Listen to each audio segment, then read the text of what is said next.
Esta es una pequeña presentación de las normas APA, la actualización que hubo en el 2019. Respecto de las citas y referencias bibliográficas, vamos a ver algunos cambios a tener en cuenta.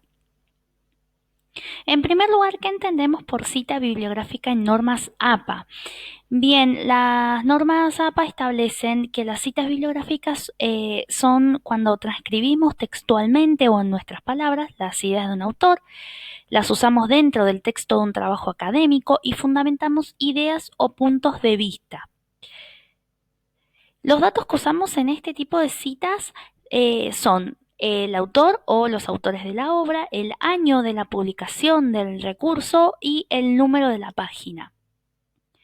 Tenemos dos estilos de citación que establecen estas normas. El primero es haciendo énfasis en el autor, se denomina cita narrativa, y el segundo es haciendo énfasis en la idea, se denomina cita parentética. Estos dos estilos los vamos usando de acuerdo a la necesidad que nosotros tenemos cuando estamos confeccionando el trabajo, si es que nos importa más el autor o estamos haciendo un trabajo que tiene que ver con un autor determinado, o si queremos fundamentar una postura nuestra y buscamos citas de otros autores para fundamentar nuestra idea. A su vez, vamos a diferenciar entre las citas textuales, son aquellas que se transcriben tal cual las encontramos en el recurso y tienen diferentes formatos según sean menos de 40 palabras y más de 40 palabras. En general, las de menos de 40 palabras, que son citas textuales, se colocan entre comillas, y las que son más de 40 palabras se colocan textualmente, siempre respetando tal cual lo que escribe el autor. Las colocamos a manera de bloque. Vamos a dejar igual ejemplos para que ustedes puedan ver. Y también tenemos la cita indirecta o de parafraseo, en donde utilizamos las ideas del autor, pero en nuestras palabras. Esto quiere decir que no tenemos que ser tan, tenemos que seguir tan estrictamente cómo está escrita la cita, sino que podemos hacerlo con nuestras propias palabras. Entonces recordamos que tanto citas textuales como citas indirectas o de parafraseo pueden estar en dos estilos: cita narrativa o cita parentética, para los dos tipos de citas que estamos hablando. Por otro lado, ¿qué entendemos por referencias bibliográficas? Las normas APA no hablan de bibliografía cuando hacemos un trabajo, que en general uno se refiere a la bibliografía, sino a lista de referencias bibliográficas, que son el listado de autores y obras que se citaron en nuestro trabajo académico, es decir, aquellas citas que nosotros hicimos dentro del trabajo en estos diferentes estilos tienen que estar sí o sí en un listado que va al final de todo, que se denomina referencias bibliográficas. Se listan, o sea, se ordenan de acuerdo al orden alfabético, apellido, coma, inicial. Si tenemos varios artículos de un mismo autor, lo ordenamos por el apellido, por la inicial y por el año de publicación, del más viejo al más nuevo. Y tenemos diferentes maneras de citar según el tipo de recurso. Si es revista, por ejemplo, vamos a tener que incluir el número de página, el número de la revista, el año de la revista. Si es una página web, vamos a incluir la dirección. Si es un libro, vamos a incluir los datos básicos.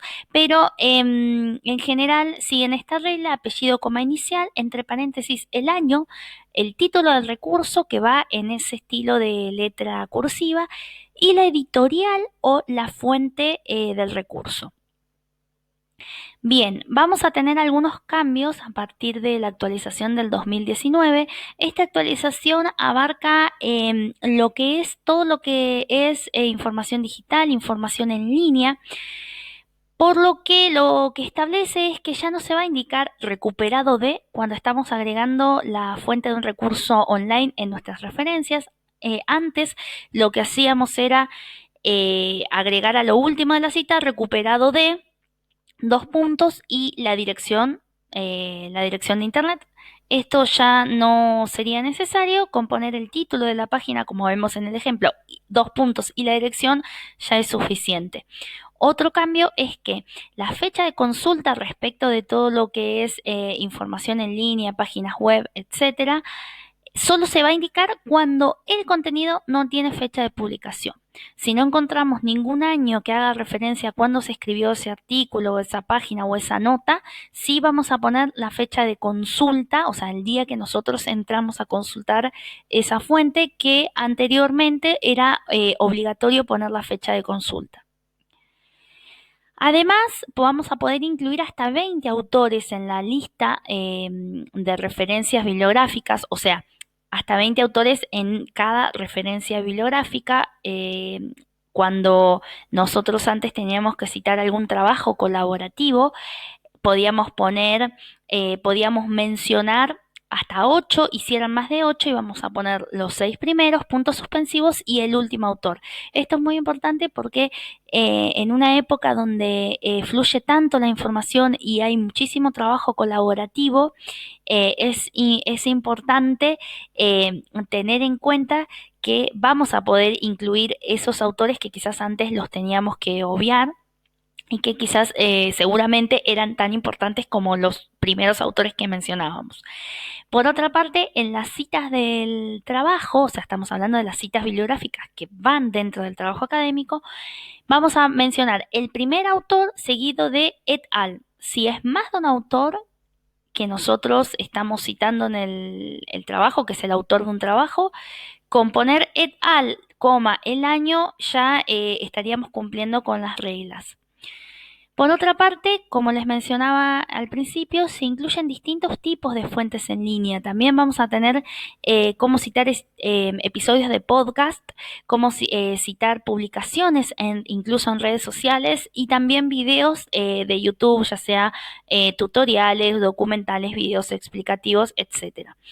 Y no menos importante, esta nueva actualización incluye un capítulo dedicado a un lenguaje inclusivo y libre de prejuicios. Este capítulo está en inglés, pero obviamente lo pueden traducir con el traductor de Google. Es muy interesante porque da sugerencias acerca de cómo deberíamos mencionar ciertos temas referidos a lo que es género, referido a lo que es cuestiones sociales, lo que es cuestiones de socioeconómicas, pobreza, exclusión, etcétera. Es muy interesante mirarlo porque, como les vuelvo a repetir, si bien está en inglés, si lo traducimos, vemos algunas sugerencias muy interesantes.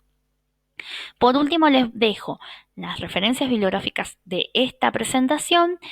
Tenemos el recurso en PDF de las normas APA séptima edición, que están con la actualización, guía de citación y referenciación.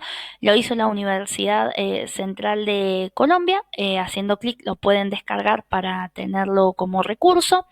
Y el blog de Lastreto Rodrigo, la entrada que se titula Los cambios que debes saber de las normas APA séptima edición, del blog Soy Bibliotecario. Tiene algunos cambios que no llegamos a mencionar en esta presentación para no hacerlo tan extenso. Les vamos a dejar ejemplos de citas textuales de menos de 40 palabras, tanto narrativas como parentéticas, citas de más de 40 palabras en estos estilos y citas indirectas o de parafraseo. Les agradecemos muchísimo haber visto esta presentación. Cualquier duda que tengan, pueden contactarnos a los mails o a la página de Facebook. Muchísimas gracias.